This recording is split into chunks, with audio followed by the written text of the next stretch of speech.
She screamed, "You're too insecure." When I asked about the late night calls, I said, "You're right." Then I secured everything. New locks, new passwords, new life. She's still calling from random numbers. All right, Reddit, buckle up. This happened 6 months ago, and I'm finally in a place where I can write about it without wanting to put my fist through a wall. My fiance called me insecure for asking about her late night phone calls. Turns out I wasn't insecure enough. Here's how I secured my entire life and watched her world crumble. I, 34 male, make good money, own my condo, drive a decent car, live a comfortable life. Been in the industry for 12 years. Worked my way up from junior dev to where I am now. Started coding in high school, got my computer science degree, and grinded through the tech ladder one promotion at a time.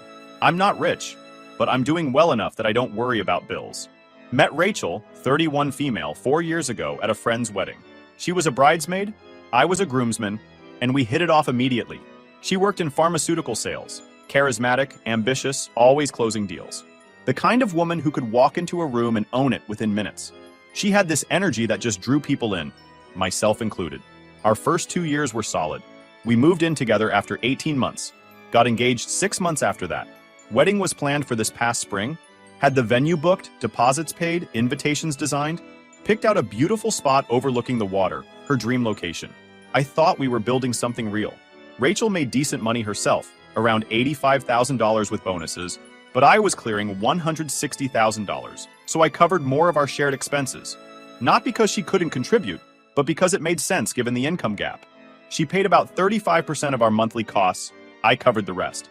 Seemed fair to both of us. We split groceries and utilities evenly, but I handled the bigger stuff like mortgage and HOA fees. The condo was mine, bought 3 years before I met her. My name on the deed, my down payment, my mortgage. Spent years saving for that down payment, living with roommates while friends bought cars and took vacations. She moved in and contributed to utilities and groceries, but never went on the lease or mortgage. My dad, who'd watched his business partner get screwed in a messy divorce, had drilled this into my head. Keep your assets protected until you're actually married. Everything seemed fine until about 8 months ago. That's when I started noticing changes. Rachel had always been social. Nights out with her sales team, industry networking events, happy hours with clients. Part of her job, I understood that. The pharmaceutical sales world is built on relationships and schmoozing. But around February, those nights got longer and more frequent. She'd come home at midnight, sometimes 1 a.m., always with the same excuse. The team was celebrating, or had to close a big account. I didn't think much of it at first. Her company had quarterly targets, and she'd always been ambitious about hitting them. Sales culture is different from tech. We have our happy hours, but nothing like the constant entertaining that sales requires. Then came the phone calls. Late March, I'm in bed around 11 p.m. on a Wednesday, reading some technical documentation for work. Rachel's in the bathroom getting ready for bed, when her phone lights up on the nightstand. I glanced over, habit, not snooping, and saw Drew calling. Drew was her regional manager. I'd met him once at a company dinner back in December. Mid-40s, divorced, that kind of sleazy charm that sales guys sometimes have.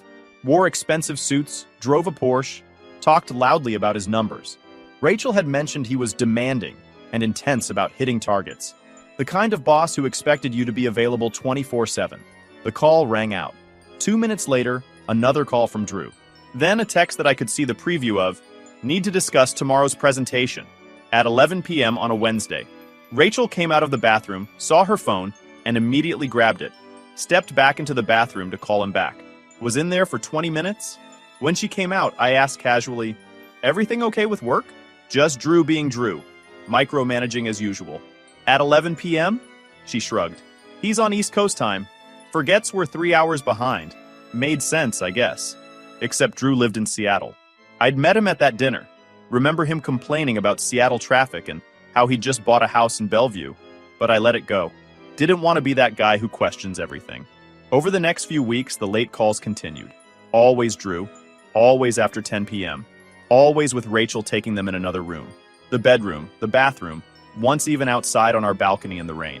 When I'd ask about them, she'd get defensive. "It's work, Marcus. I can't just ignore my manager." I'm not saying ignore him, but calling at midnight seems excessive. That's how sales works. You wouldn't understand. That stung. I'd built my career through long hours and dedication too. Plenty of nights debugging code at 2 a.m. to meet deadlines. But apparently my industry didn't count because we weren't hustling like salespeople. The sex life changed too. We'd always been intimate a few times a week. Nothing crazy but consistent. Suddenly Rachel was always too tired or too stressed. When we did have sex, she seemed distant, going through the motions. I tried to talk about it, but got the same deflection. I'm just stressed with work.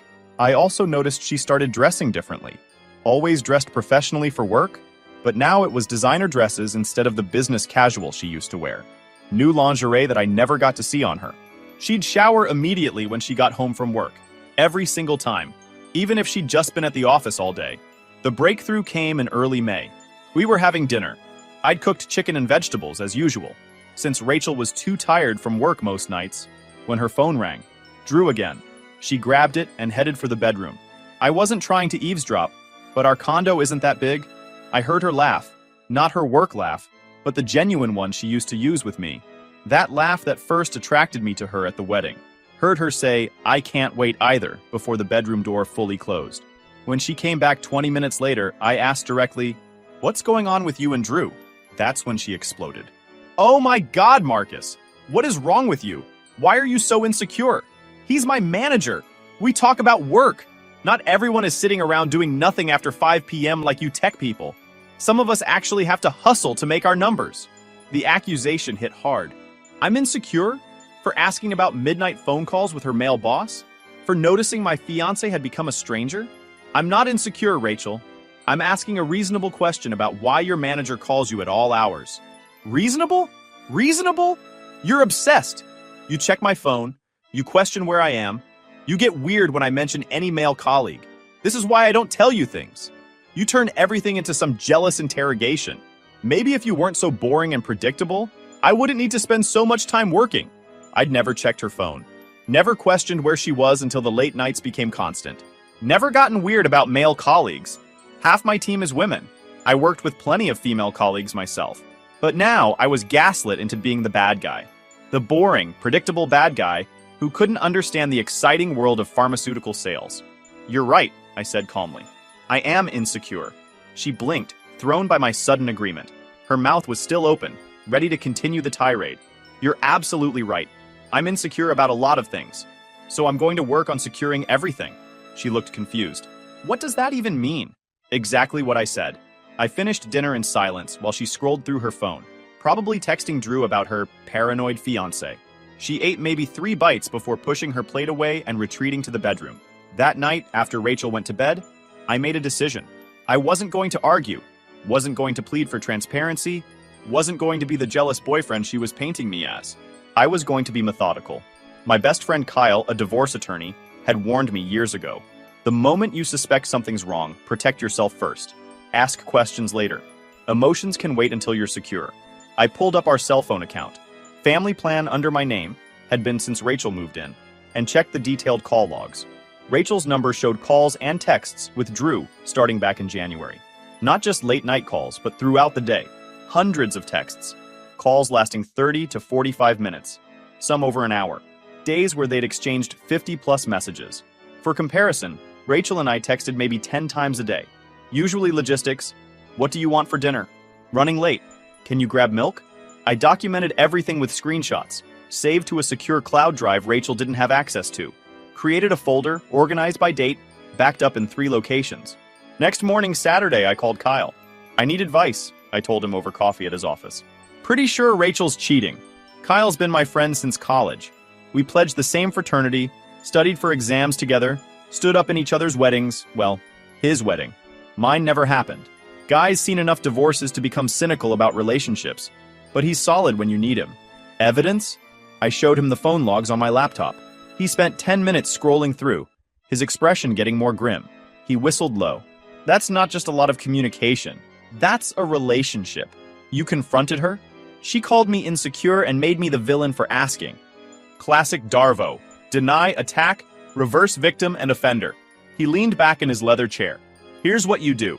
Document everything, but don't tip your hand yet. You're engaged but not married. That's good. What's in your name? Condo, car, all bank accounts except one joint checking we use for shared expenses. How much in the joint account? Maybe $3 grand. We each contribute monthly for bills and groceries. How much of that 3 grand is yours? About half. We both put in $500 a month, sometimes more if we're planning something big. Here's the play. Keep documenting. If you're certain about the affair, start separating your finances quietly. Transfer your half out of the joint account. Change passwords on everything. Get the ring back if possible. And for God's sake, don't have sex with her anymore. Why not? Because if she's sleeping with someone else, you don't want to risk anything. STDs, for one. Plus, if this goes legal, and it might if she's vindictive, you want a clear timeline of when the relationship effectively ended. No muddying the waters. Made sense? Cold, but logical. That's what I liked about Kyle. He thought like a lawyer, which is exactly what I needed. One more thing, he said. Hire a PI. I know a good one. Discreet, thorough. If she's cheating, he'll get proof. How much? Few thousand for a week of surveillance? Worth it to know for sure. I left Kyle's office feeling clear-headed for the first time in weeks. I had a plan. I wasn't going to be the emotional mess she could manipulate. I was going to be methodical. Over the next 2 weeks, I became a ghost in my own relationship. Worked late, actually stayed late at the office, not just saying I did. Hit the gym more, started running again. Spent weekends with Kyle and other friends. Went to a Mariners game. Caught up with college buddies I hadn't seen in months. Rachel barely noticed. She was too busy with work. The irony was rich. She'd called me boring and predictable, but the moment I stopped being available, she didn't even care. She was relieved, actually. More time for her to text Drew without me noticing. I also hired the PI Kyle recommended. Guy named Frank, former cop, looked like someone's dad. Cost me $2,500 for a week of surveillance, but worth every penny. I gave him Rachel's schedule, her car info, photos of her and Drew. Pretty standard case, Frank told me on the phone. I'll follow her on her late work nights and see what shakes out. 9 times out of 10 with these scenarios, I get something within 3 days. He was right. The PI followed Rachel on 3 late work nights. All 3 nights, she met Drew at the same hotel bar in Bellevue. Fancy place, expensive cocktails, the kind of spot where business people go to feel important. They'd have drinks for about an hour, laughing, touching each other's arms. That obvious body language of 2 people who want to fuck each other. Then they'd go upstairs to a room he'd booked. Stay for 2 to 3 hours. Leave separately. Drew first, Rachel about 15 minutes later. Classic affair protocol. Don't leave together. Maintain plausible deniability. The PI got photos, timestamps, hotel receipts showing Drew had been booking that same room weekly since early February. 3 months. My fiancée had been screwing her boss for 3 months, coming home to our bed afterward and calling me insecure for noticing something was wrong. I felt nothing looking at those photos Frank emailed me. Not anger, not sadness, just cold clarity.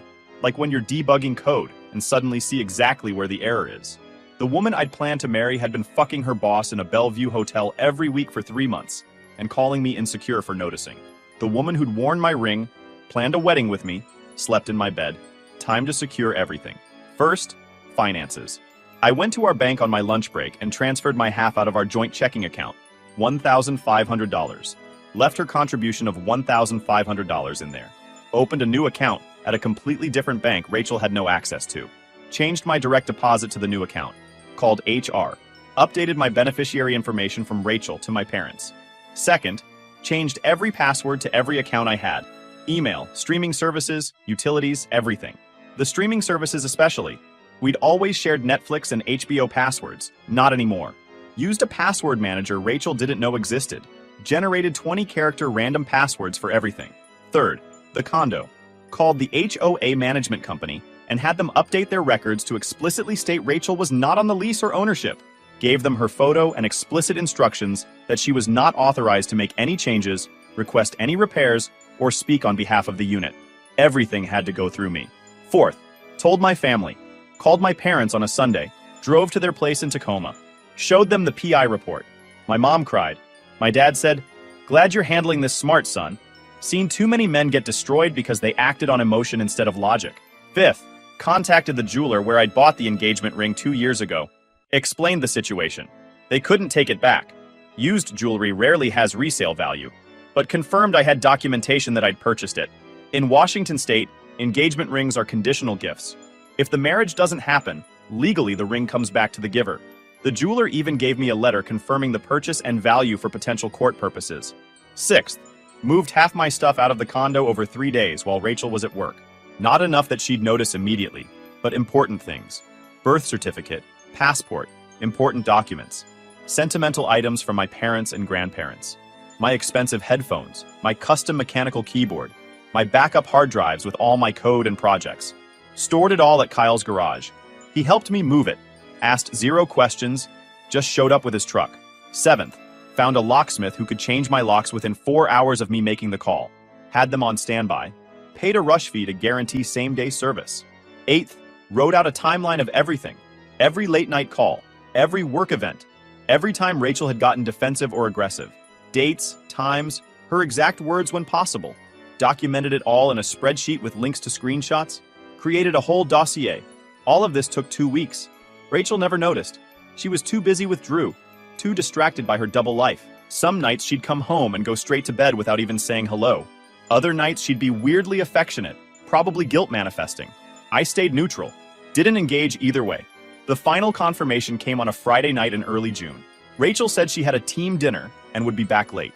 The PI confirmed she met Drew at their usual hotel at 7 p.m.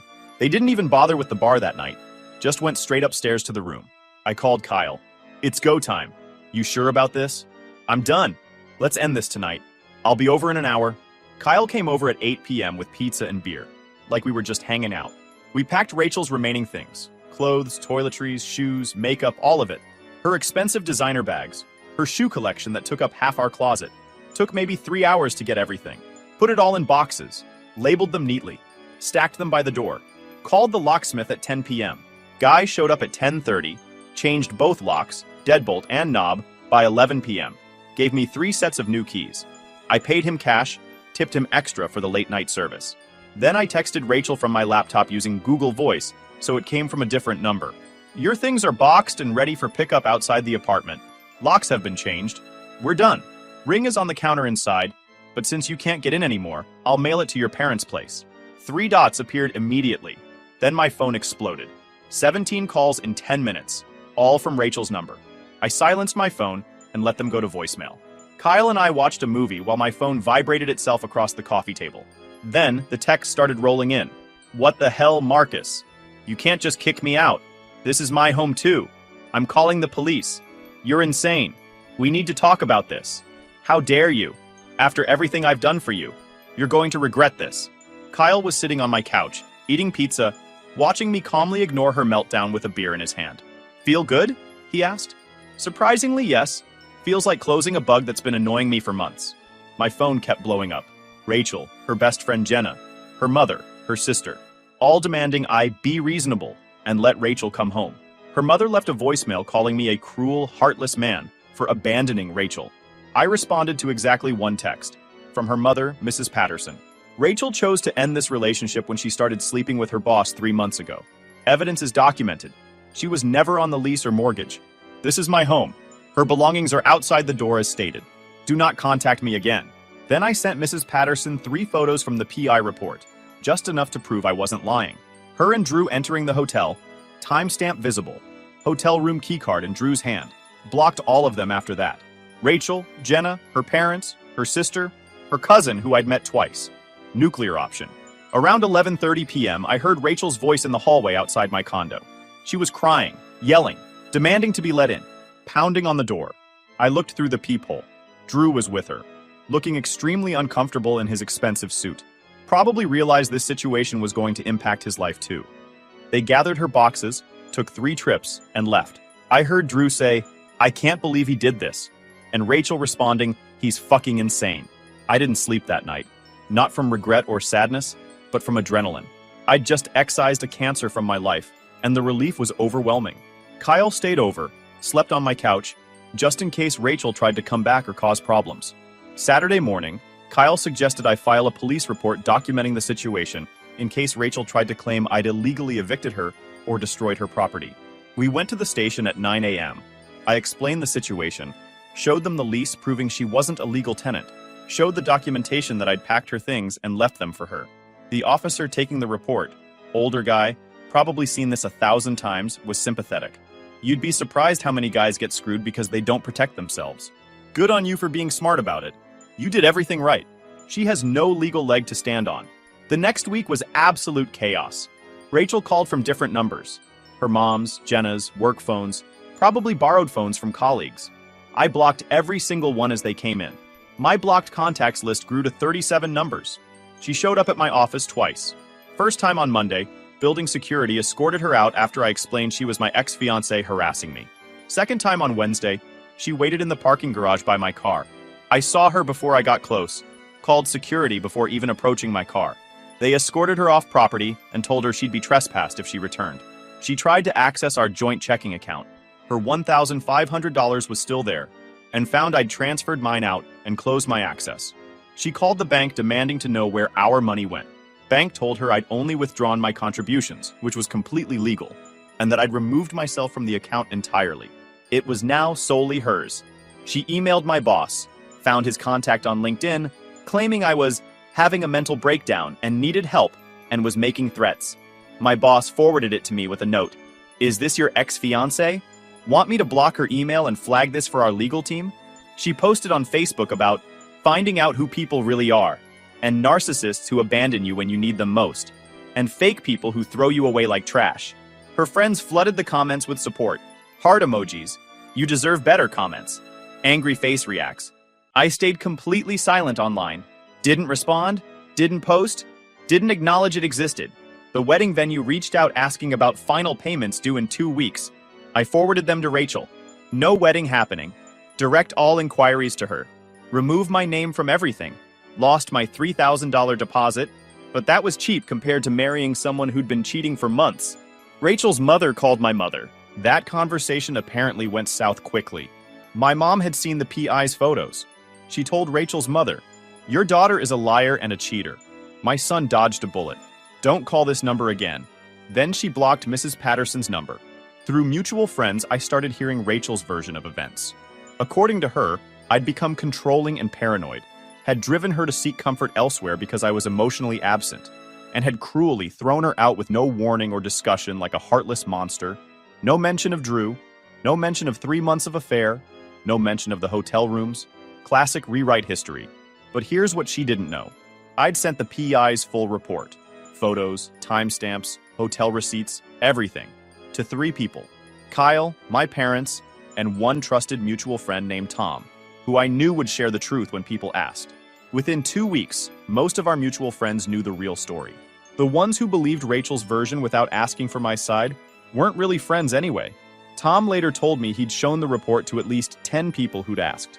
The truth has a way of getting out. The most satisfying moment came 3 weeks after I'd changed the locks. Rachel's best friend Jenna, who'd been posting about supporting survivors of narcissistic abuse on social media, called me from a number I hadn't blocked yet. Some random cell number I didn't recognize. I answered out of curiosity. "You need to call Rachel," Jenna said. No hello, no pleasantries, voice dripping with contempt. "She's a wreck. She made a mistake, but you're being unnecessarily cruel. You can't just throw away 4 years over one mistake." She threw away 4 years when she started sleeping with her boss. For 3 months. I just cleaned up the mess she made. She wasn't sleeping with Drew. They were just friends. You were too insecure and controlling to handle her having male friends. You're twisting everything. I have the private investigators report. Photos of them entering and leaving a hotel room together. Multiple times. Timestamps. Hotel receipts. Want me to send them to you? Or should I just post them publicly since everyone thinks I'm the bad guy? Silence. Just breathing on the other end. That's what I thought. Tell Rachel to stop calling from random numbers. It's pathetic. And Jenna? You should ask yourself why you're defending someone who lied to everyone, including you. I hung up and blocked that number too. Later that night, Rachel called from another unknown number. Had to be a Google Voice number or some app. I almost didn't answer, but something made me pick up. "Marcus, please. Can we just talk?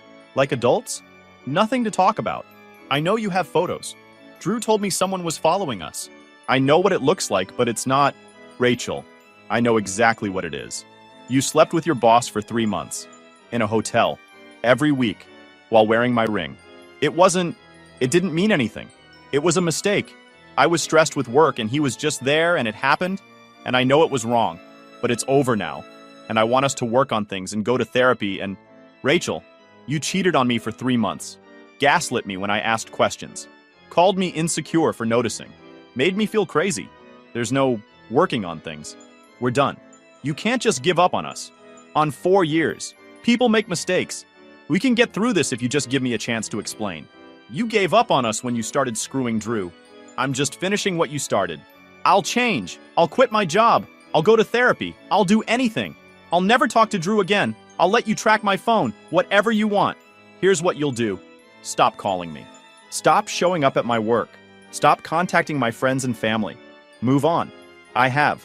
You're going to regret this. You're almost 40. You'll never find anyone who loves you like I did. You'll be alone and you'll realize what you threw away. You're right about one thing. I'll never find anyone who loves me like you did. Because you didn't love me. And I'll find someone who actually does. But hey, you've got Drew, right? Oh wait, does his ex-wife know about you yet? Her sharp intake of breath told me she hadn't thought about Drew's ex-wife. That was going to be a fun conversation for them. You're a cruel person, Marcus. A cruel, heartless person. I'm the person you created. Enjoy your life, Rachel. I hung up and blocked that number too. The calls from random numbers continued for another month, sometimes twice a day. I started answering every unknown number with, "Stop calling," and immediately hanging up. Eventually, they stopped. Through Tom, I heard what happened next. Rachel and Drew continued their relationship for about 3 weeks after I'd kicked her out. Then Drew's ex-wife found out. Apparently, Drew had been telling Rachel he was divorced, but he'd actually only been separated, still legally married. His ex-wife Jennifer, who he'd been supposedly working on reconciliation with, found out about Rachel when Drew's company credit card statement came through. Jennifer went nuclear, filed for full custody of their 2 kids, took Drew to court, used the affair as evidence of his unfitness as a parent and financial irresponsibility. Drew ended up in a nasty custody battle, paying out the nose for lawyers, losing weekends with his kids. The affair cost him his family. Drew also got fired. Turned out his company, big pharmaceutical firm, had a strict policy about managers sleeping with their direct reports. Rachel reported to him. Someone, maybe a colleague who'd noticed them disappearing together, maybe someone Rachel had bragged to, reported the relationship to HR. Investigation confirmed the affair. Drew was terminated with cause. No severance. Rachel, being the subordinate in the relationship, kept her job.